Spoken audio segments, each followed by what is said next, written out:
সম্প্রদায়কে দেখছে না। আমাদের একটাই লক্ষ্য, সবকা সাথ, সবকা বিকাশ, সবকা বিশ্বাস। সেখানে আমরা সমস্ত জাতি ধর্ম নির্বিশেষে প্রত্যেকটা মানুষের প্রতি আমরা ঐক্যবদ্ধ। সেখানে আমার হিন্দু মা ভাই বোনেরাও পাচ্ছে সরকারি সুবিধা, আমার মুসলিম মা ভাই বোনেরাও পাচ্ছে, আমার আদিবাসী মা ভাই বোনেরাও পাচ্ছে, সমস্ত সম্প্রদায়ের মানুষ। সেখানে আমরা বিভেদের মধ্যে যাইনি।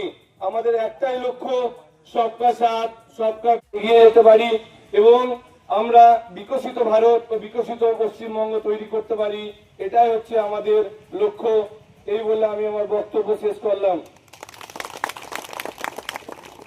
এই সরকারের 100 দিন পূর্তি উপলক্ষে এই আমাদের অনুষ্ঠান বা স্ট্রিট কর্নার প্রোগ্রাম।